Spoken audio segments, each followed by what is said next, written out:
Merci de nous suivre et de vous abonner sur la chaîne des leaders Go 221.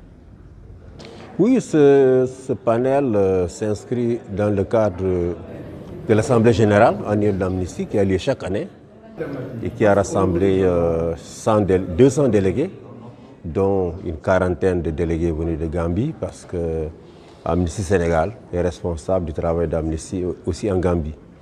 Donc on a 40 délégués qui sont venus de Gambie. C'est une occasion pour nous de rendre compte aux membres de l'organisation du travail que nous avons fait pendant l'année écoulée, l'année 2025. Et nous avons décidé de placer cette année l'AG sur le thème de l'environnement, la justice climatique, qui est un thème de préoccupation mondiale. On sort de la COP au Brésil, et Amnesty avait déjà pendant la COP soumis une étude préliminaire sur la situation, n'est-ce pas, ou sur l'impact de l'exploitation pétrolière et gazière sur l'environnement au Sénégal, notamment les communautés côtières.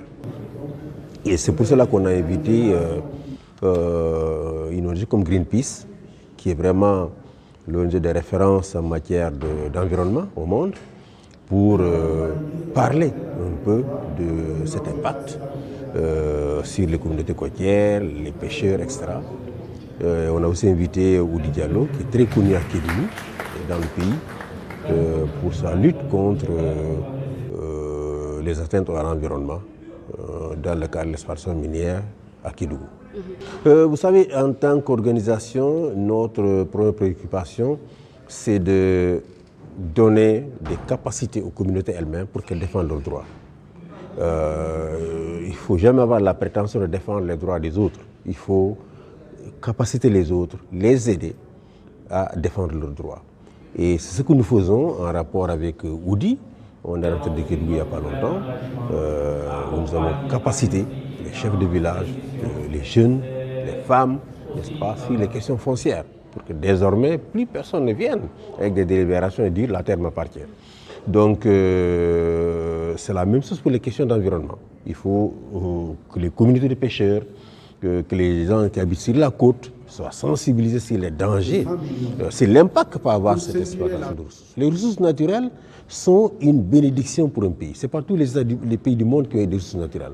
Donc c'est une bénédiction. Mais il faut éviter que l'exploitation devienne une malédiction pour les communautés. Autrement dit, il faut prendre des mesures en place pour mitiguer, n'est-ce pas, ou pour atténuer ces impacts négatifs. Et c'est là, malheureusement, que nos États ne font pas. On se focalise sur les ressources, mais les mesures pour atténuer les impacts sur les communautés sont malheureusement oubliées. Tant qu'il n'y a pas à côté la société civile et les communautés qui se mobilisent pour, n'est-ce pas, faire entendre leur voix. Tout d'abord, je tiens à féliciter Amnesty pour son assemblée générale et pour tout le travail qu'Amnesty effectue auprès des communautés, auprès des gens impactés par une agression de leur environnement ou de leurs droits. Sur les études d'impact, c'est quelque chose que Greenpeace dénonce depuis très longtemps. D'abord, il faut savoir que ces études d'impact sont souvent écrites en français et pour des populations dont la majorité ne sont jamais allées à l'école. Et donc, on écrit des formules extrêmement bizarres pour ces populations qu'elles n'arrivent pas à comprendre. Et même pire, comme vous l'avez écouté de la part du doyen, ces études d'impact ne reflètent même pas la réalité du terrain. Alors, ce qui pose deux problèmes. Le premier problème, c'est un problème de transparence. Comment est-ce que l'État peut aider les communautés à avoir plus de transparence dans ces études? L'autre problème, c'est un problème d'implication, d'intégration.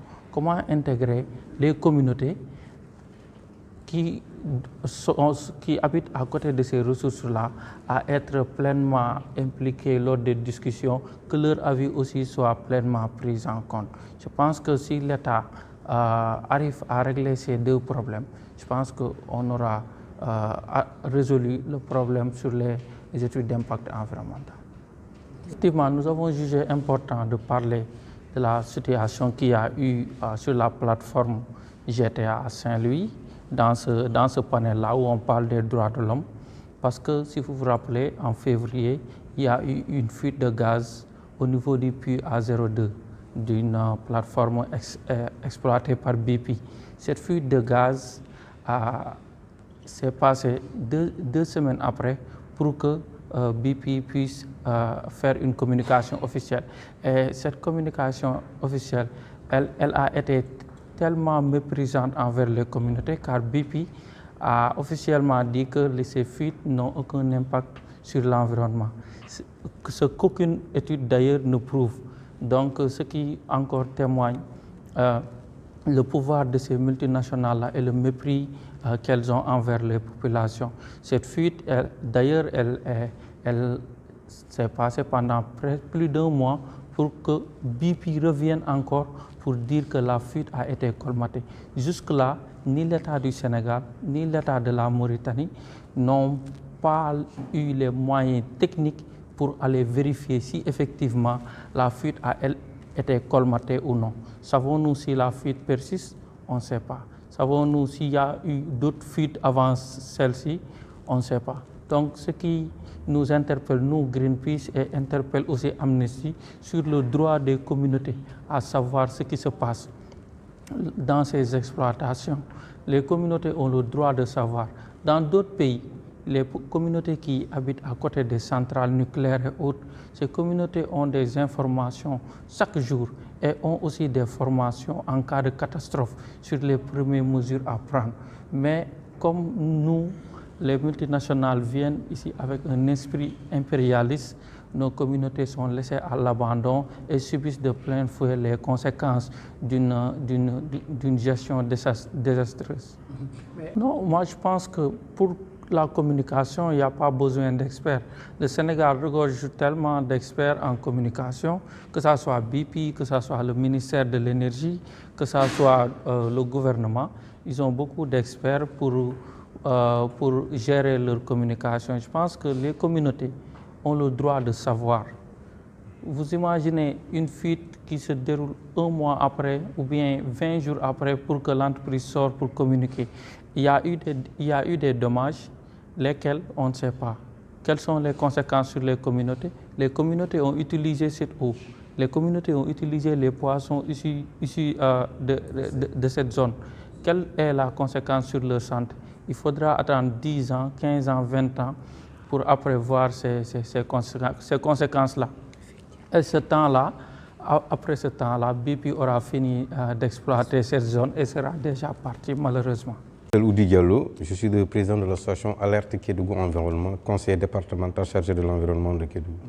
Dernièrement, déjà, il y avait un habitant qui m'avait interpellé sur ma page Facebook concernant tout simplement ces explosifs-là qu'une entreprise est en train de faire présentement. C'est vrai, c'est des explosifs que les entreprises utilisent, cela veut dire les entreprises concessionnaires souvent, pour extraire tout simplement, casser le sable afin d'extraire l'or.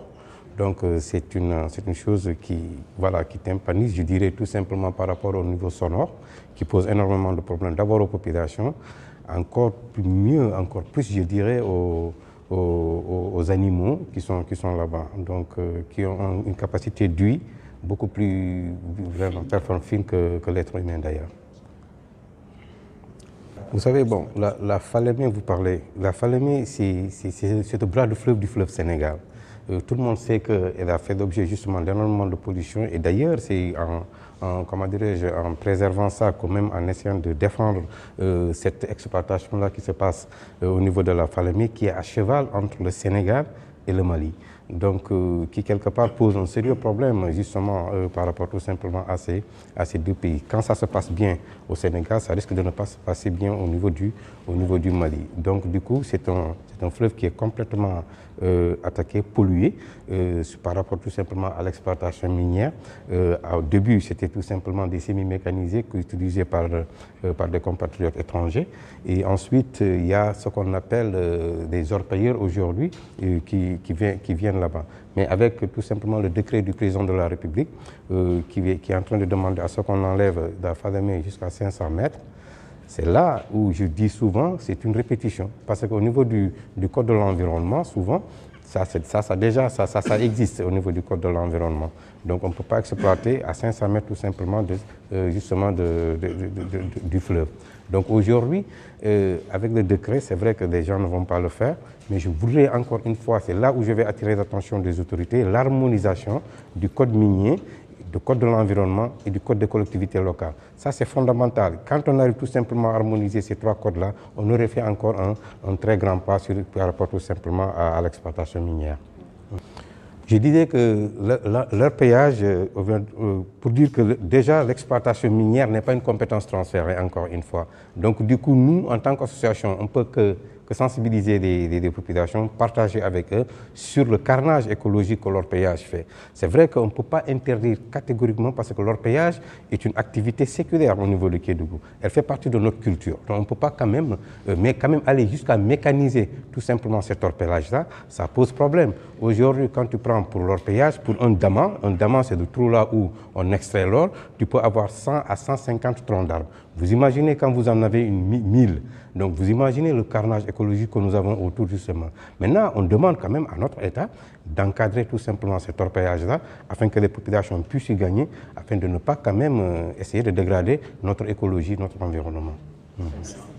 Je vous invite à vous abonner sur la chaîne des leaders Go 221.